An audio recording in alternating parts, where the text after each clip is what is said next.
Okay, what's going on, everybody?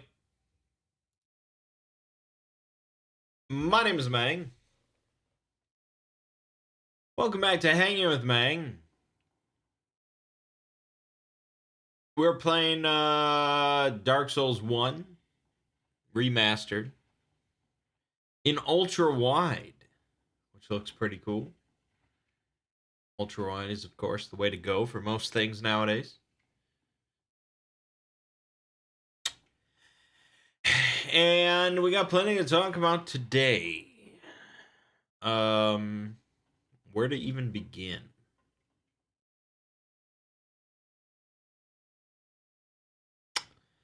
Let's talk about Stadia.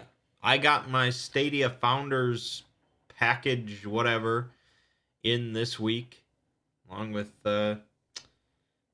some amount of other people, I'm sure.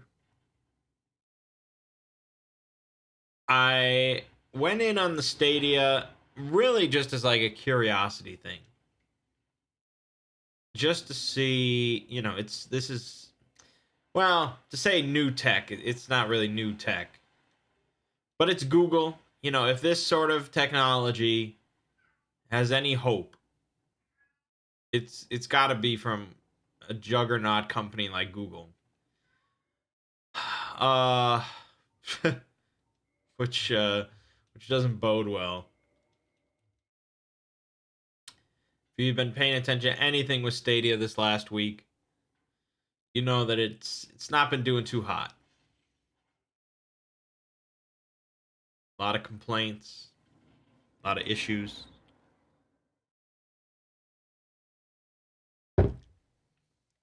Um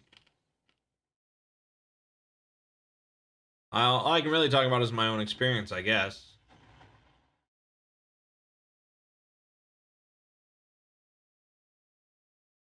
I did not have my code to sign in, my invitation code, once I actually had the package itself,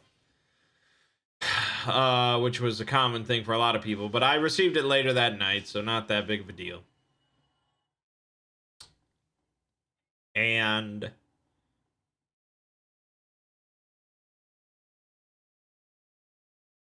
they, of course, highly recommend that you have a wired Ethernet connection, obviously. But for many people, I'm sure an increasingly large number of people, it's just not really viable.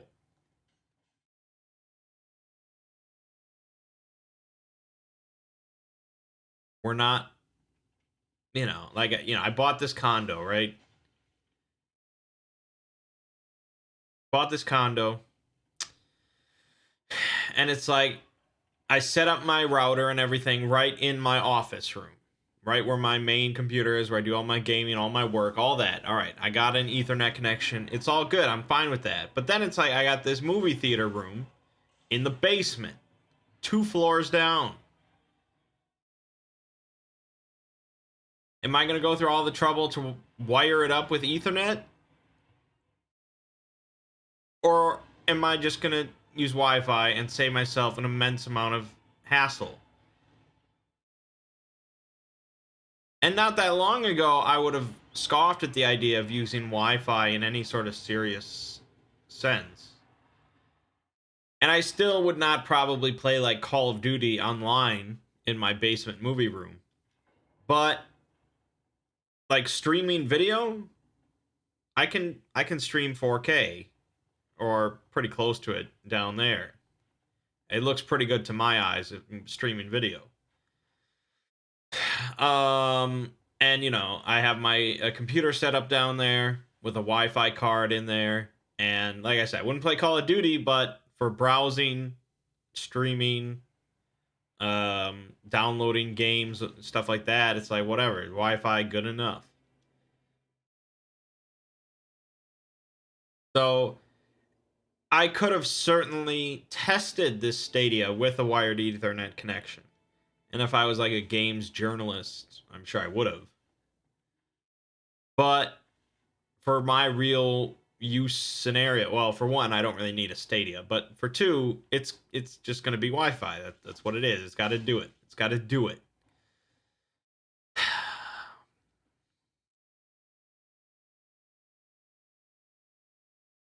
So first, I hooked it up to a TV above my fireplace on the first floor. So one story below the router. Just to see, the baseline here. Because that could very well be where I just keep it. And it was pretty janky. There was just a lot of... I'd probably call it unplayable. Pretty close to it. I mean, maybe if you were really desperate to play, you could. And just for the record, the game that I tested was Destiny 2. I don't know. I think they gave me 2 games maybe for free.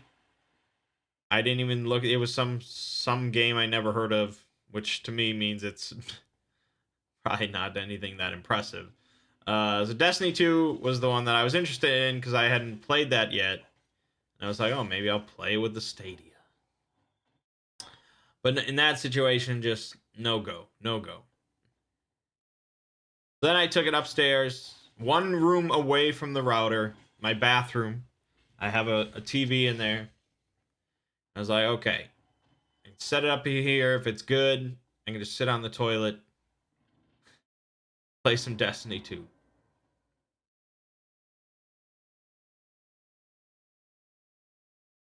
I would say the experience there was playable.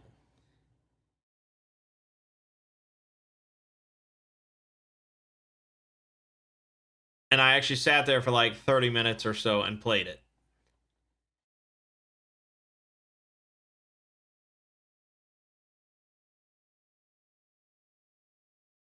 I was really surprised by the quality and consistency of the input latency. Like, it was like barely noticeable. It felt pretty damn as if I was playing on like an Xbox. And I feel like they focus, like that was priority 1 for Destiny 2 at least. They're like, okay, it's got to be input lag has to be 0, whatever. Or as good as we can get, input lag is priority 1. So that's mostly what made it playable, is the fact that there was really no input lag. What there was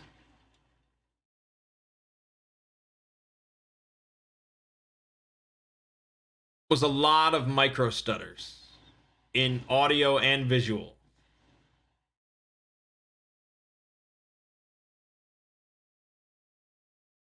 Just a lot of it. And like I said, it didn't make it unplayable. It wasn't to that point, but it wasn't what it should be. It really wasn't. And I wouldn't say it's the preferable way to play in almost any sense. And so I sat there and I played it for half an hour. I did like the starting thing. You're running through things and you get guns and you fight some big tank boss. And there were other people. I was playing with other people. They were there. So that was legitimate. And that was that. But it's like, I just wish it was better. And it's certainly possible if I did have an Ethernet connection there, it would be fine. But I mean, my Wi-Fi should be pretty damn good. I got Wi-Fi 6. I got, it's like a $400 router. And I have like 980 megabits down. So it should be pretty sufficient. So I don't know how much better an Ethernet connection would be from that close to my router. I guess the point is, though, it's like, I have a pretty good setup here for a Stadia, and it's still like, eh.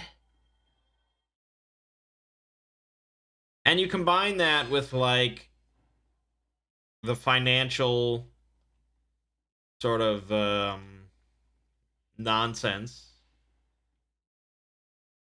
of either having to subscribe and pay for games, or just pay for games but you don't get 4K, or and then you have sort of the um, issue of you don't ever actually own any of these games.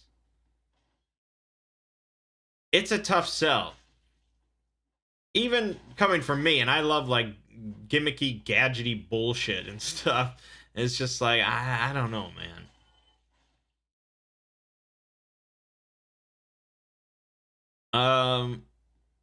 I might end up giving it to my mom and dad.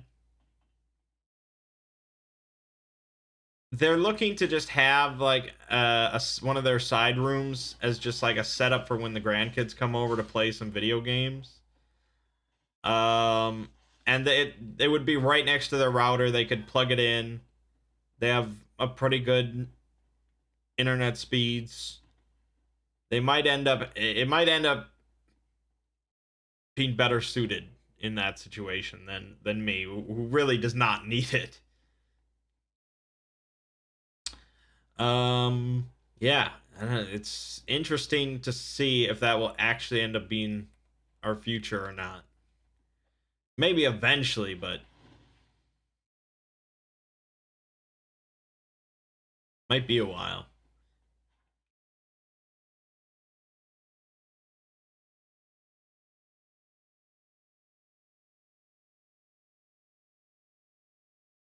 Bullshit.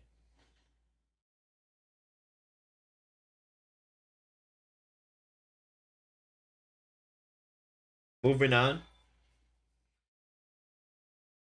Um,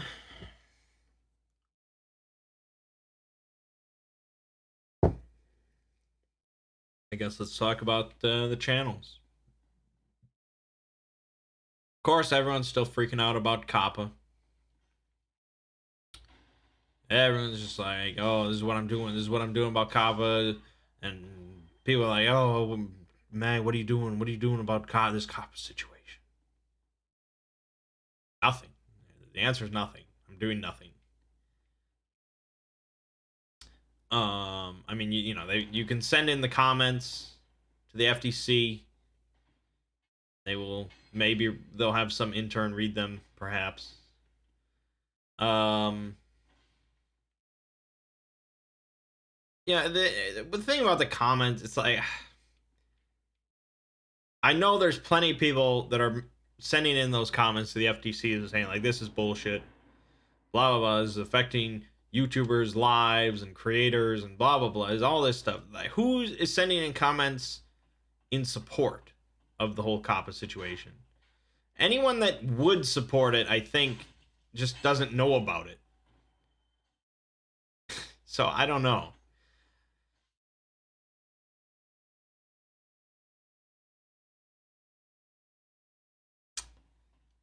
I'm not sweating it whatsoever. Because I mean, like I said, if something happens to my channel and my content because of COPPA, then there is nothing that anyone could have done across YouTube is done. The internet, any internet video platform is done. It's over. It's over. That's how confident I am in what I'm doing. That's how far my content is, I think, from being affected and being. I mean, the only ones that are like more safe are like do it your like car channels or something, but you know, I don't know. Maybe like tech channels or travel vlog. I don't know. I don't know. It's hard to say, but I feel pretty damn confident. And it's like, oh, you should consult a lawyer. It's like, fuck that. That ain't free. And they don't know shit. What are they gonna say? Oh, this content is clearly not for children. Like, okay. I could have said that. What does that mean?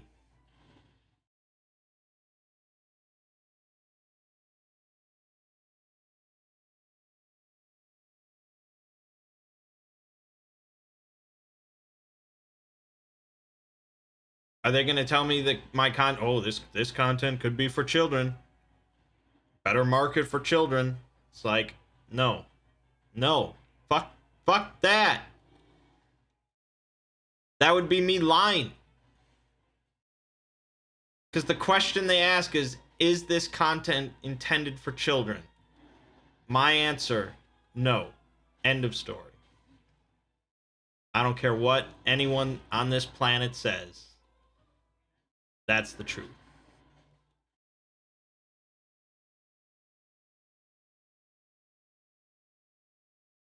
You know, I just don't concern myself with a lot of things.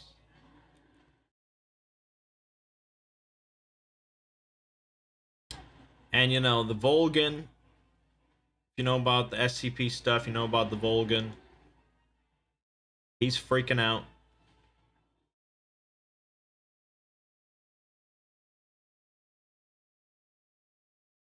He's contacting, I mean, I don't know if he would want me to say this in this sort of forum. But he's contacting a lawyer.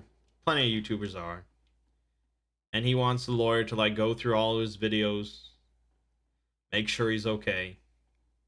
And it's like I don't. He's not living in the US. I don't know what lawyers cost in Ireland or whatever, but no thanks.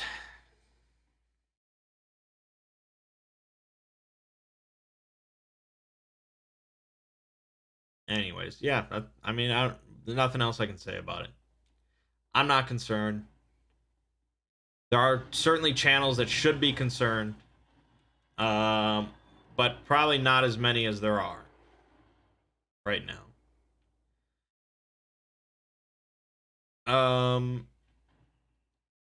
Anyways, so on the Exploring series channel that we're talking about here, I uploaded a video on The More You Know, which was another fifth SCP goodness of. Oh, wait a minute. What the fuck is pyromancy in Dark Souls 1? God, I feel like they change it across a bunch of different games. Oh, does it say? Oh shit. It might say. Do you want to tell me?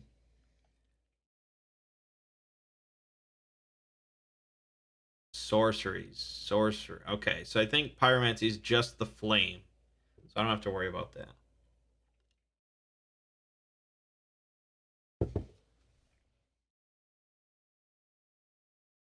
We can get attunement though.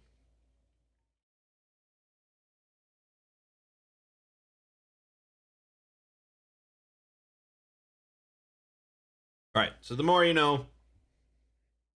It didn't break any sort of box office records, but it exists. It's out in the wild now. Like I said, I'm still working on the first video, the history of Dungeons and Dragons for the D&D series. And this week, I believe we're working on SCP-3004, Imago or whatever, something. It's a bunch of cicadas and they eat religions and stuff. Yeah, some more religious talk, which I'm surprised we've gotten that many religious SCPs in there. I wouldn't have guessed.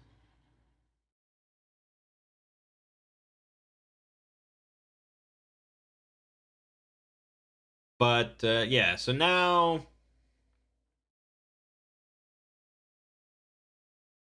exploring series is definitely in full swing until January. I really got to try to put out 2 videos a week. That being said, I don't know if there'll be the D&D video this week because I don't know how long it'll be. I don't know how much work I have to put into it. So we'll just see. I'll try, but there is Thanksgiving in there. Hey, in guard.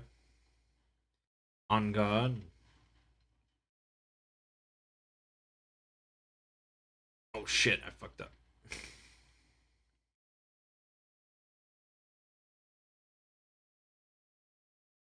Nice.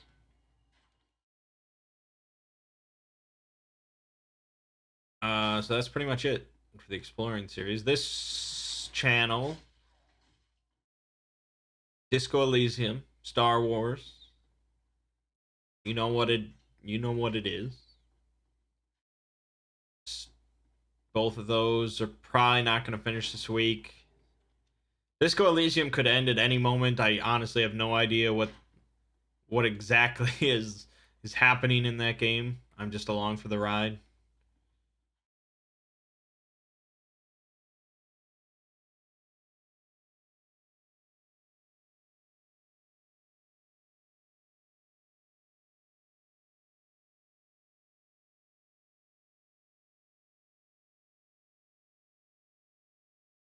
That's all there is to that.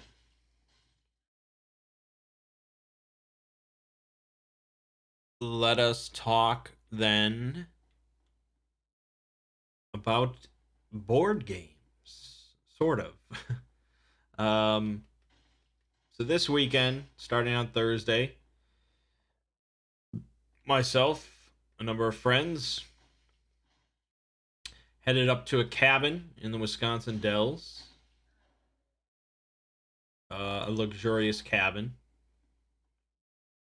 It was a retreat, if you will, a gaming retreat where we all get together, hang out, sleep together in one building for one weekend, and we do a bunch of gaming.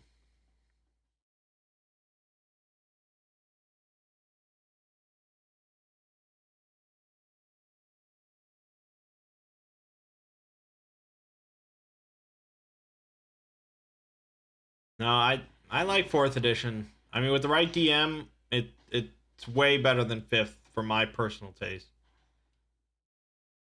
Not everyone's cup of tea, I understand, but I don't think it's a bad system. Well, I don't think it's an irredeemable system like some people think it is.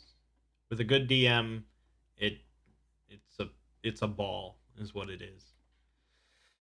So, um, last year we had a shorter weekend in sort of a smaller. It was like a hotel room, really. It was like a large hotel room. This time we got an actual standalone cabin.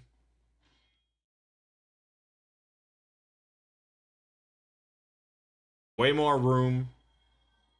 Just way nicer all around. And we could scream and yell as loud as we want at all hours, and no repercussions. No one can hear us.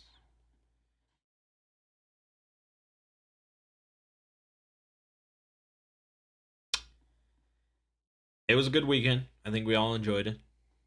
I think we all had a good time. We're looking forward to next year. It basically comprised three different things. One, of course, is board games, which is my least preferred activity.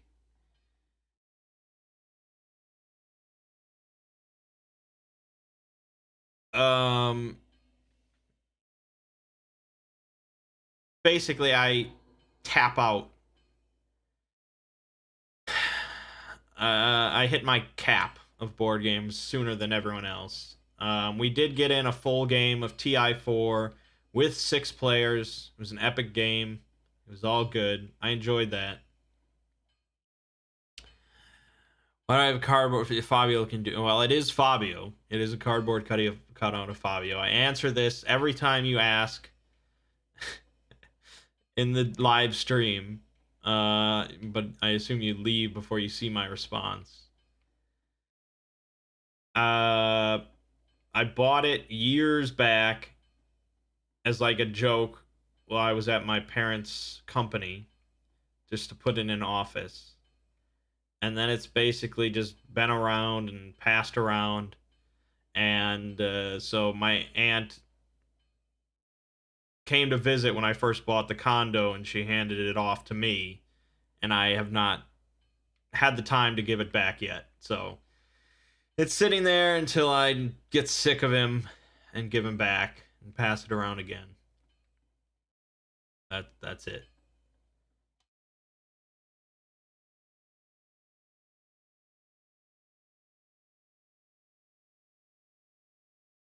Right. So TI4 was good.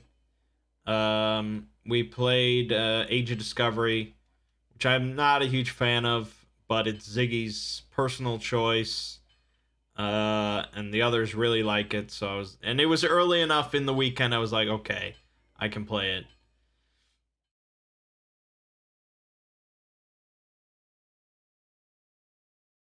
And we also had a game of Cosmic that I was like, all right, I brought Cosmic. I'm ready to play Cosmic Encounter. It was the almost indisputably the fastest game of Cosmic Encounter in the history of our plane. Because of me. One of the aliens I got in that game was called the Cult. And I read it when we were picking aliens, and I was like, this is my shit. This is what I love. Because the cult is all about making alliances among groups of players within the game, and casting an alliance against the non-alliance people. In this case, it's a cult, but for all intents and purposes, it's an alliance. If one person in the cult wins the game, everyone in the cult wins the game. And there's some other stuff.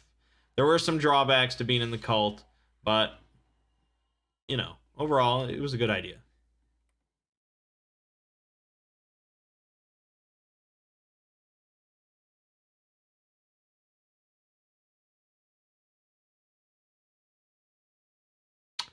And I thought I was really happy to see it because in the game of TI4,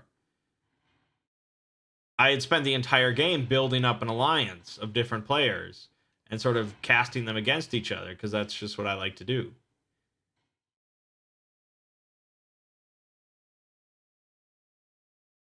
And so I was like, yes, I get to keep doing this.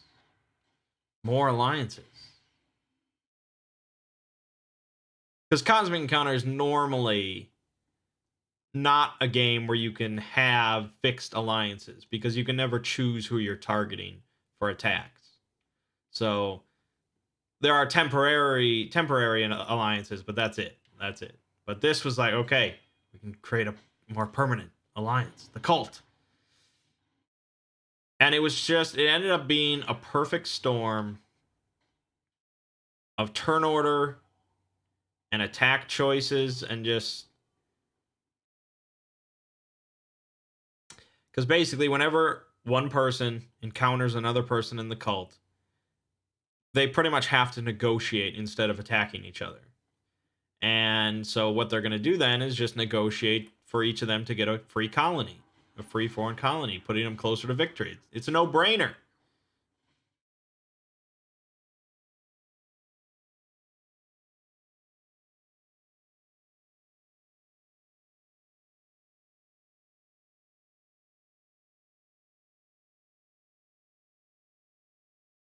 And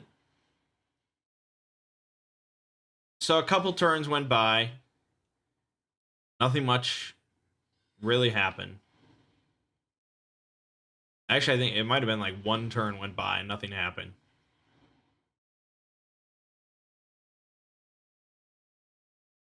And then Thomas faced me, and I was like, would you like to join the cult? And I convinced him, and he's like, all right, I'll join the cult. We were in the cult. So we negotiated, we got a colony. Then I faced him again. We negotiated, we each got a colony. Then I faced him again.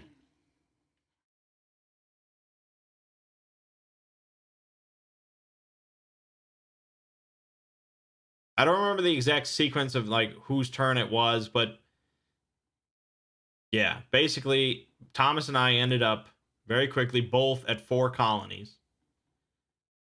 And then I started facing Phil. And I'm like, Phil, join the cult. We'll negotiate. And since I can't negotiate for my last colony, I'll just give you a free one because you joined the cult. No brainer. He joins the cult. It's all good. At that point, and then I think he went against Thomas. He got another free colony. At this point, it was just absurd for the other 2 players who were not in the cult because we would never invite them at that point. And they basically just forfeited, and the game was over. Have I played Death Stranding? No, I have not. I don't know. Most things that I've heard about the game is either middling or somewhat negative, and it just doesn't seem like my kind of game. So yeah, nah. Maybe eventually when it's bargain priced or heavily discounted or something, or there are mods, who knows what. But for now, no. Slow, easy.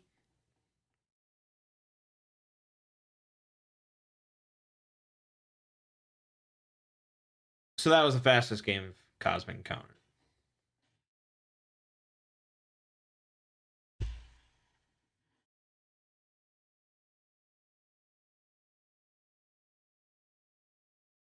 We also got in a few rounds of Pit.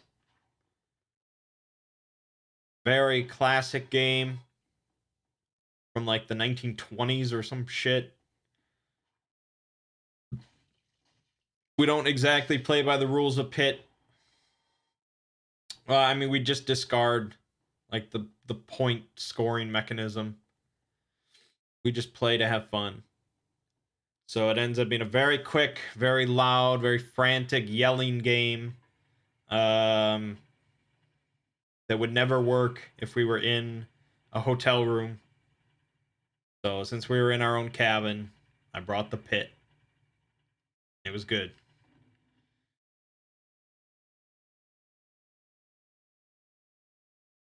Um,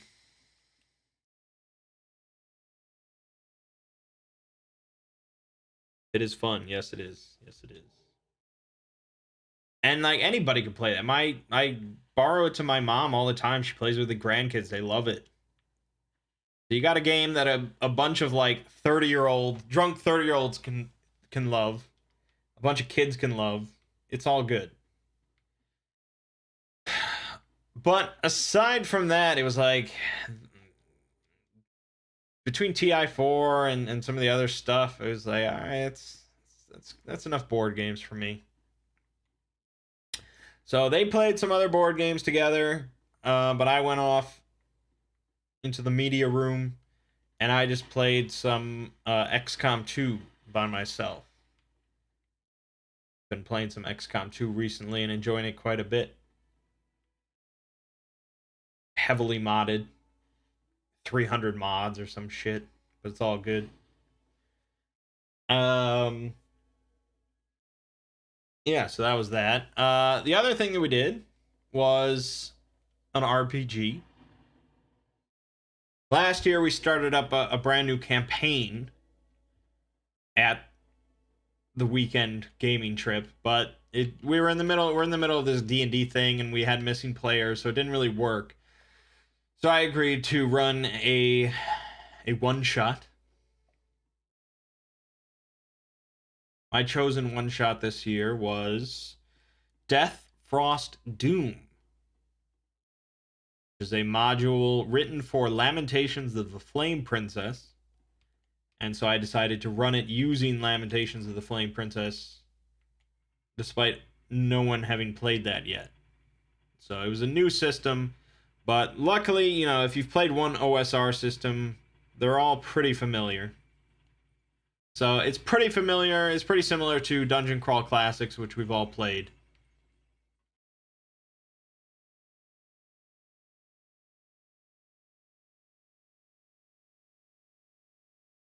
And in some ways,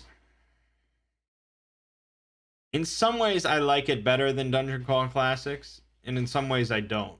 Primarily when it comes to the magic system. And I'm sort of just conflicted on it.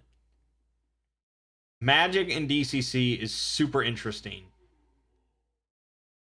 It can be insanely overpowered from level 1. Which, you know, when I first heard about it and I first read the book, I was like, this is awesome. This magic system is awesome. I can't wait. And then we did like the little campaign and I played a spellcaster and I used the magic system. And it's like, it was awesome and insane, but it just sort of broke the whole campaign. Because my capacity for magic sort of trumped everything else.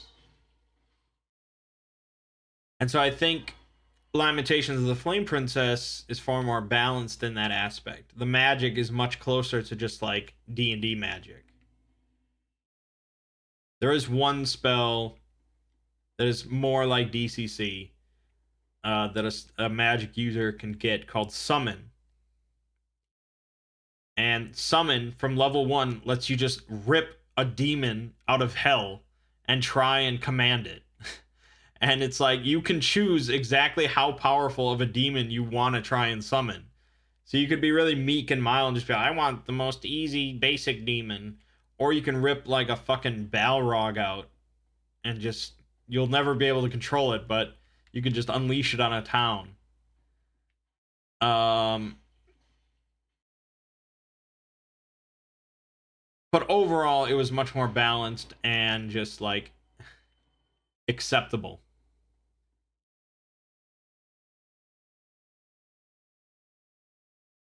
DM, for some reason, was really into Narnia books, and he always put a light post in the middle of a campaign. I've never read any Narnia books, so I don't understand the reference.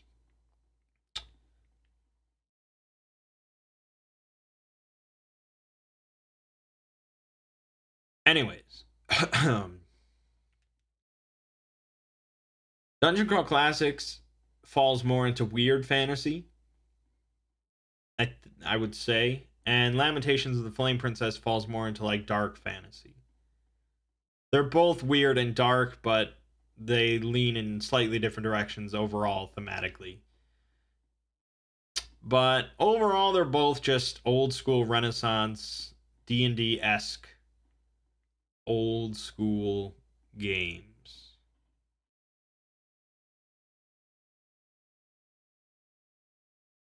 Thanks, Easy. I'm glad you enjoyed it. And Death Frost Doom is, I think, by far the most well appreciated and well known module for Flame Princess.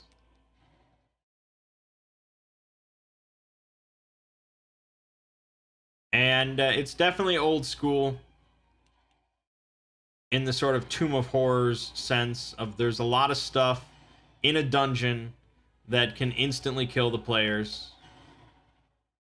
if they're dumb or really unlucky.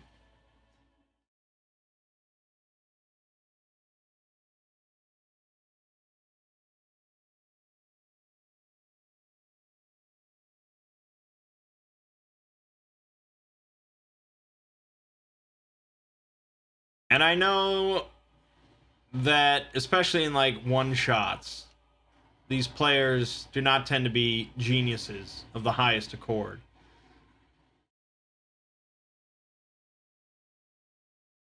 Nice. So I knew it was going to be unlikely at all that they'd get very far. But since it's, I've wanted to run it for a while because it seems really metal and cool and my kind of thing. Oh, why would I roll into it? Jesus.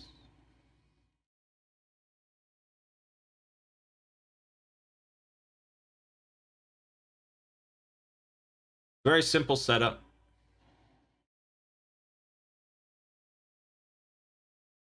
There's this big, scary ass mountain. And at the top of it, there's ancient rumors. Actually, it's not a rumor. It's factual that this murder death cult did unspeakable things in this mountain in their shrine to try and like resurrect a dead god, and they sacrificed and enslaved thousands of people, men, women, and children. But supposedly they had these vast arrays of treasure, and since no one has ever gone up there to figure it out and find the treasure, it's supposedly still up there.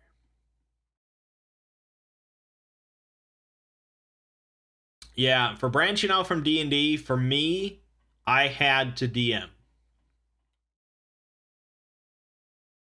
I don't know if I've ever had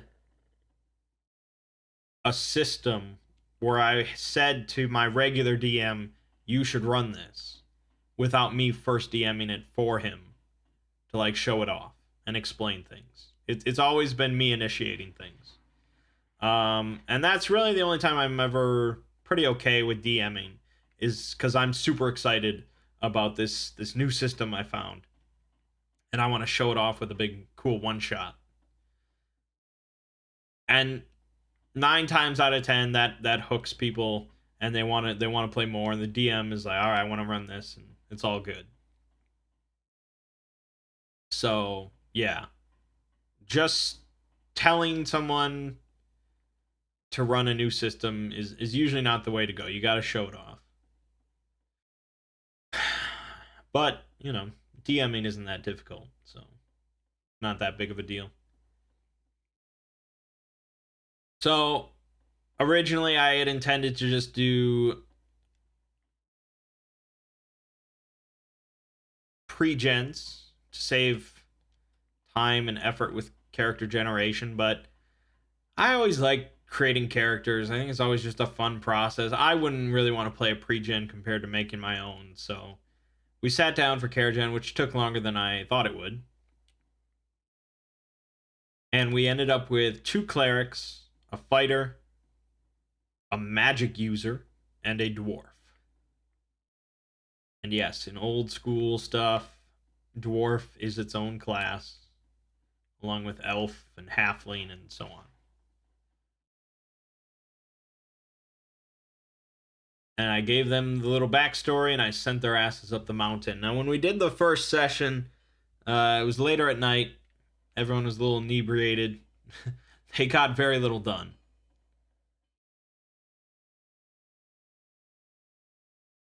Very little done.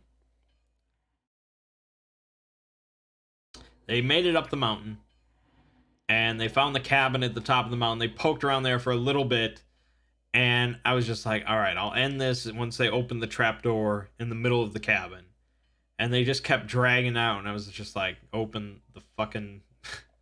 open the trapdoor, please. And they finally... It's like pulling teeth with these guys, but they got the trapdoor open. I was like, all right, we'll leave it off there.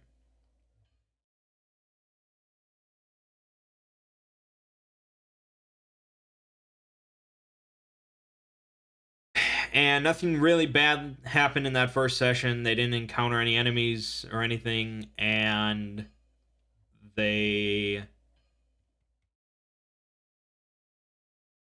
didn't encounter any deadly traps. They could have gotten fucked a little bit in the cabin, but they avoided some bad stuff. There's a thing in the cabin at the top of the mountain where, like, there's a clock, and if you move the hands of the clock, you can easily just be, like, sent forward 12 hours in time.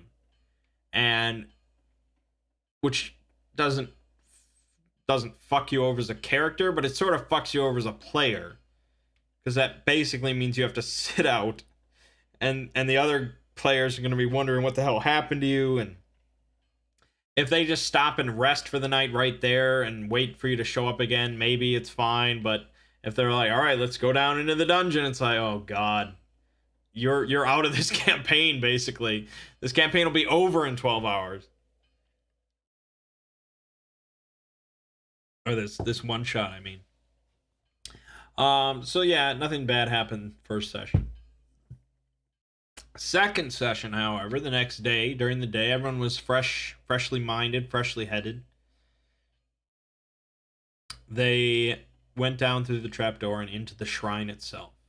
Now, the thing with Death Frost Doom, it's interesting. It's interesting as a scenario. There is an insane amount of buildup. Like, 80% of the module is just buildup to this, like, inevitable doom that is going to happen. And there is practically no combat whatsoever throughout the first 80% of the module. There are traps and there are hazards and things like that, but for the most part, they will not be fighting anything directly.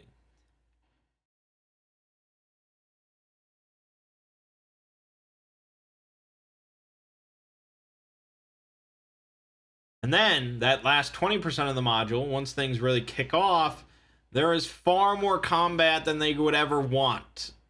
As basically they get attacked by likely thousands of undead all at once.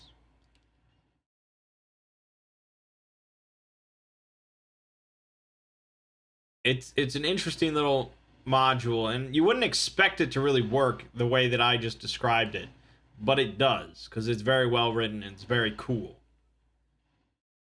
But it wouldn't.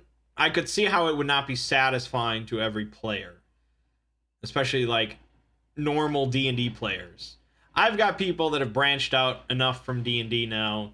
They can handle something like this where it's not typical. Which is a lot of what the OSR is nowadays. It's just not typical compared to like 5th edition D&D. You're heroes, you destroy stuff, you win the day, blah blah blah. That is not going to happen.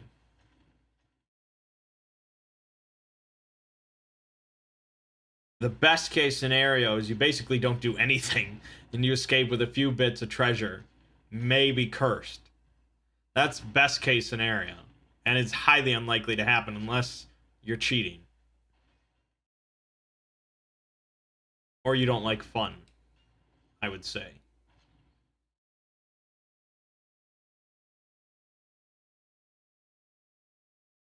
So eventually they come across this this room full of jello, and there's this singing ancient man that's attached to the jelly. And again, the module, for the most part, wants the players to kill this jelly man. And I think 98% of the time, players are going to kill the jelly man. And that's how all the bad shit happens, is when they kill the jelly man. And so that's what happened. But honestly, I didn't even get to. They killed the jelly man. It was a tough fight for them, because they were like cursed and they were separated a little bit. It was unfortunate, but they finally killed the jelly man. And the bad stuff, the undead unleashing and all that fun, awesome stuff would have happened in like an hour in game. But immediately afterwards, they found this big ass pit, and they're like, let's throw shit down the pit. Because that's what players do. So they started throwing down like small shit. And it was like, okay, that doesn't really do anything. Nothing. The pit is thousands and thousands of feet deep. But then they read this inscription, and this is really, it was perfect. It was perfect on my for us.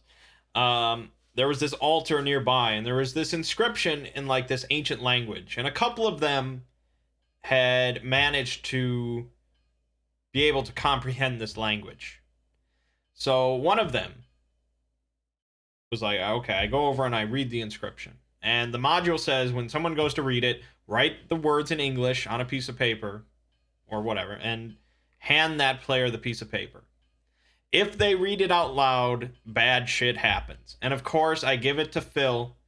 He looks at it and he's like, well, there's no reason I wouldn't, so this is what it says. And he reads it out loud, and I'm just like, yes. Yes. So this activates a magic spell that affects potentially all of them. They all have to save. They all have to roll a saving throw. And if one person if 0 people or 1 person fails, nothing happens. But if the magic number of 2, if 2 of them fail, it's beautiful. The first person to fail attempts to sacrifice the second person who failed by throwing them into the pit. And the second person who failed accepts this completely. So the only way that he's going to be saved is if the other players are like, whoa, what the fuck are you doing? And they did sort of say, like, hey, what are you doing? But they didn't, like, move or anything to stop him, so he just, like, shoved him in. And that was it. He was sacrificed. And I was like, okay, this is going to do it. Because at the bottom of the pit is this massive, giant god that's been slumbering for millennia. And the module says that if anything falls into the pit that is going to do 10 or more damage, it wakes up. And I was like, okay, like a 200-some pound fighter in all his gear slamming into it at terminal velocity. I think that's going to do 10 damage.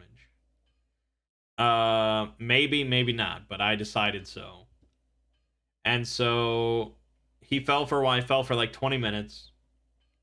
And then the giant awoke. And they started feeling tremors. They tried to flee. His fingers were like coming up through the shrine, and we were rolling randomly to see what rooms his fingers were coming out of. And they got really unlucky because one of his fingers blocked the exit, the only exit to the shrine. So they tried like climbing the finger to get out. They had to save versus being crushed, and it was a TPK very quickly. There was a chance that they could have made it off the mountain with some treasure, but it was a slim chance.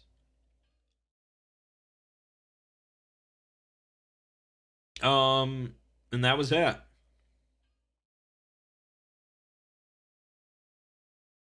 They missed about 20-some% of the dungeon.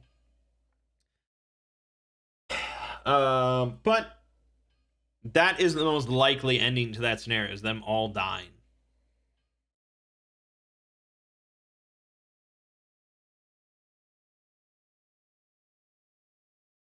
And so they did. So I thought it was pretty cool, very thematic, very well written. It's a cool scenario.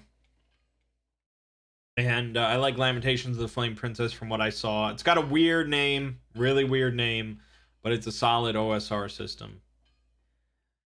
So yeah, between that, some board games. The third thing we did a lot of at the cabin was video games. I had been all last week. I had been setting up a computer as like an arcade machine for my movie theater room, my media room down there. So my computer was loaded up with multiplayer stuff. I brought it along, some controllers. We did a whole bunch of games. One of the big things, because we had 6 people at max at the cabin. So when we had more than 4, we were playing one of the Jackbox party packs or whatever. Number 3, I think, is the one I bought, because that was the highest rated one. So we had some fun times with that. There were definitely some heated moments. Things people saying and doing that were just getting on our nerves. People not playing by the rules. Sometimes people taking it too seriously. You know, it's meant to be this light, fun party game, but it was not always so.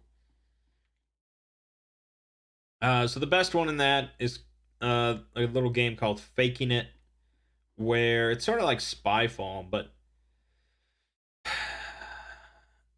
everyone except for one person is given like a task or like a question, like raise your hand if you've ever pooped your pants or something like that. Now normally, or pooped your pants as an adult or something like that. And you know, for most people you probably might not raise your hand, but the faker doesn't get a prompt at all. It just says on their phone, it just says like, try and blend in, decide to raise your hand or not. So they have no idea what the question everyone else got is, and they're just trying to blend in as the faker. Everyone who's not the faker is trying to figure out who the faker is based on, you know, how they raise their hand or how they point at people or how many fingers they raise up, depending on like the little mini game. So that was the best one. Just a lot of fun. Usually no one got angry at that game. Sometimes super obvious who the faker is immediately. We had a handful of times, especially with larger player counts, where the faker could slip by for a few rounds and win. I myself did that a number of times, mostly by chance. Like I said, you're really not sure whether you should do something or not, how many fingers you should hold up or not raise any, and it's an adrenaline rush for the faker. So that was the best one. The other stuff like Quiplash, the trivia, things like that, they were all right. They had their moments, but I think we all enjoyed faking it.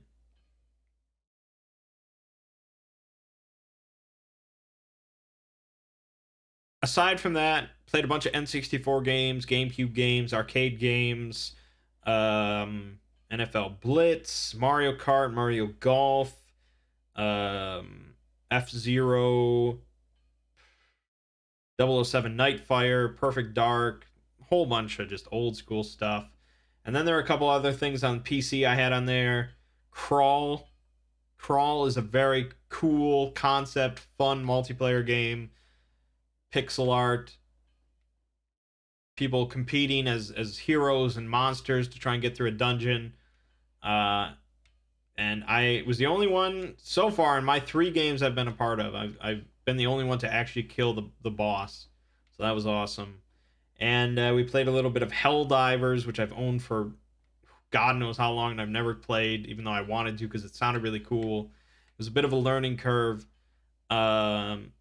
I think that's a really cool game, but we did not spend much time with it.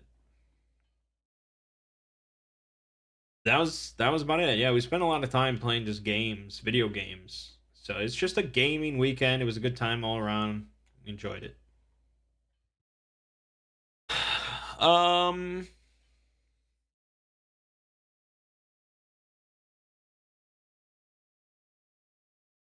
yeah, I guess that's that. The other role making thing RPG to talk about was our D&D session last this last Monday. There's not a whole lot to say. Again, it sort of got taken up by one combat. But as we were sent on this mission to head into this region called Zooknul, where bad tidings are happening, and this messenger had arrived in our little quaint town with horrible tidings of orcs or evil or whatever coming from Zooknul. So we were sent to where his town was after he died, to try and figure out what's happening in Zooknul. And so we talked to the council of elders in our village. They each gave us like a personal task and so on and so forth. We headed towards this town of Gabar. Along we were sent along with a merchant, a relative of one of the council members, named Gulk, who had his wagon full of goods, and he does not have a bag, so don't worry. And we were sent to just escort him to the village for some reason. So we go along to the village, and one of our players, one of the characters, was given a task to hunt down this like rabid giant wolf roaming the countryside and picking off people.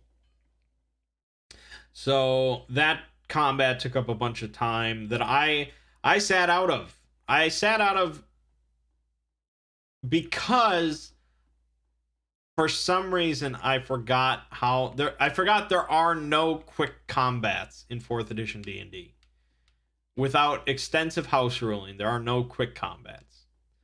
And so I'm used to like I don't know, Dungeon World or Shadow of the Demon Lord or an OSR game where this combat would take like 5 minutes.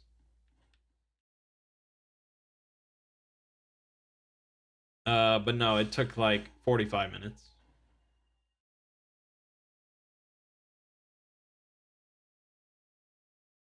But while I was sitting there with Golk and they were all fighting this wolf, we got to talking about religion and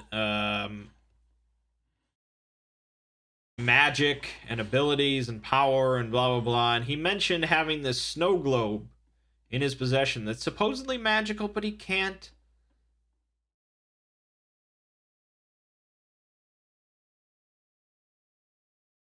He can't.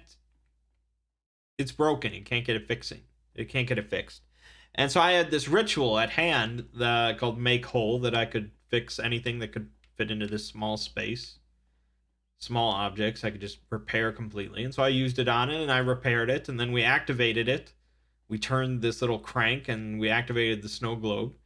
And suddenly we got teleported inside of the snow globe. And inside of the snow globe is this small wintry scene with a white dragon flying around. And of course, the white dragon attacked us. And so I was not going to be super brave and bold against a dragon. So I basically blended in with the snow and tried to hide. And Golk was running around like a madman. And eventually, the others came back from fighting the wolf. They found the snow globe sitting there and they turned the crank and we got popped back out. Now, I think Ziggy probably intended this as like just a fun little trinket, pretty much. Because, you know, why would you ever want to turn this crank and go into the snow globe with a dragon? But, you know, keep in mind, if there's ever a magic item that does something you don't want, it can then be used as a weapon against someone you don't like. That's how it works. So I immediately recognized this snow globe's potential as pretty much an assassination tool. Primarily because using telekinesis, I can activate it remotely. I can turn the crank remotely. And we did a little test using Thomas, and we found out that a person, me turning the crank remotely using telekinesis does not send me into it. It just activates in like a radius around it and sucks in who's ever nearby. So it's really the perfect assassination tool. We just plop it near somebody we don't like, somebody that could not reasonably solo a dragon. I remotely turn the crank. They get sucked away. There's no evidence. They're gone forever and they're dead. Now, the others had some concerns that we were potentially feeding this dragon and it was going to go stronger and stronger until it broke out. I mean, theoretically, this dragon is like the size of, I don't know, a pea, or maybe smaller. So if it could grow large enough to break out of the snow globe, presumably it would be the size of like, well, a snow globe. So I think we could probably handle it. If for some reason it was distorted and it became like a Deathwing situation, well, then that's just more fun. I think we'd deal with it. So yeah, I'm very interested in you, and Ziggy did not expect this in any way. But that's the beauty of magic items in Dungeons and Dragons or any RPG. We continued on. Actually, we had to buy the snow globe from Golk first. We spent 100 gold on it. But we bought the snow globe. We continued on. We arrived in Gabar. It was ravaged. There was a lot of ruined buildings, all that good stuff. It looked empty. We heard voices coming from inside. We tried to sneak into the city. And we got attacked by some like fire wizard creatures or fire wizard men.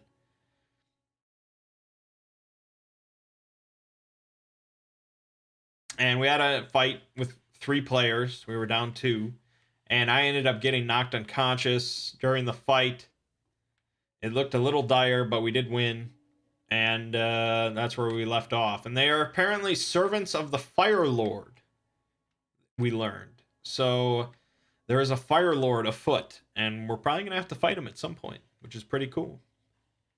Yes, I'm very hyped for Baldur's Gate 3. Super hyped. Baldur's Gate 2 is one of my favorite games of all time. So that's about it. We're over an hour. Talked about a couple RPG sessions. I think that's going to be good. Yeah. So check out. Oh, I didn't even say what video is this week for Exploring Series. It's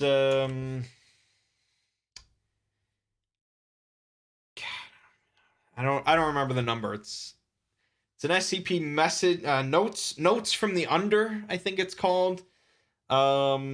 It's like the start of the Three Moons Initiative group of interest. It's about the afterlife. It's basically a fantasy RPG setting as an afterlife. That's about it. It's pretty cool. It's like 25-minute video.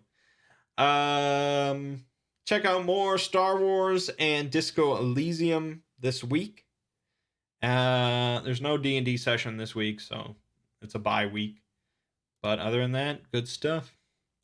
My name is Mangg. This has been Hanging with Mangg. See you fine folks next week.